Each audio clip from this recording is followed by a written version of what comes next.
Hello and welcome back to Sage Creek Prepping. I'm the Sage Creek Prepper, and this is my YouTube channel. And over the past few videos, we've been going over food storage and some water stuff, and we was getting ready to get into the medical stuff coming up. But I thought for a moment today, because I follow a lot of people and I'm hooked into the news quite a bit. And I thought I wanted to talk on this because I had heard a discussion about it. And at the point in time we're in America today, it's very tumultuous, to say the least. And it seems like it's getting worse all the time. And as new preppers or younger preppers, sometimes you get distracted by not minor stuff, but stuff that a lot of times will take care of itself. But I want to talk today about something that will not take care of itself, and something that we have very little control over. We have about as much control over this as we do over natural disasters. And that is what they call a 0-day attack. Now, a 0-day attack typically exploits software vulnerabilities that is unknown to the person that built the system. The 0-day term just points to the fact that they actually have 0 days to fix the problem. Now, the attackers or the people that are hacking the systems leverage these unknown weaknesses, okay, to compromise operating systems and hardware. But generally, it attacks or exploits a software flaw.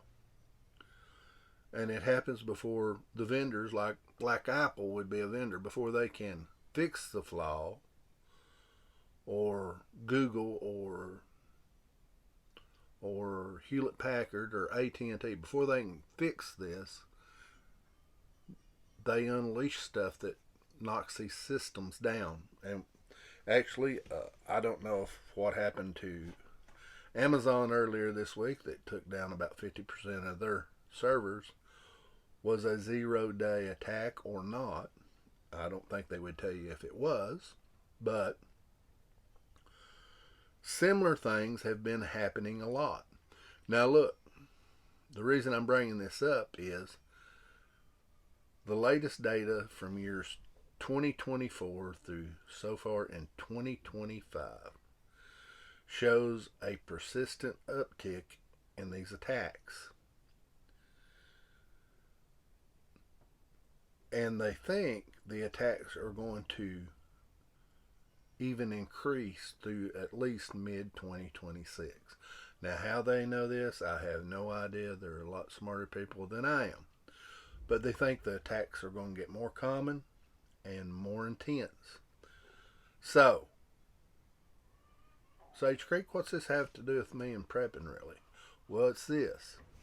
If they knock, I think it would be impossible to nearly knock the entire country's power grid out. But regionally, I think it would not be that difficult. Let's say they take the power grid down. And let's say for some reason it shorts a substation out. And the transformers have to be repaired. Do you know that our transformers are made in China and the lead time is 1 to 3 years on getting a transformer? They do not have these in stock. Okay? This is not something you can just go out and replace. This is not like the transformer that's hanging on the telephone pole out behind your house. These take a lot of time, and we don't build them here in America no more. Why? I have no idea. This stuff we don't build here anymore is idiotic. So, That could happen.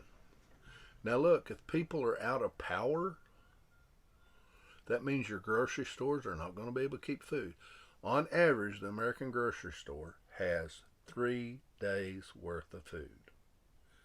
3 days. Now, I'm extremely big on water. Okay, that's something I've been paranoid about for the last 25 years, I guess. And here's the deep, dirty secret. If the power grid goes down, the water plants can't work.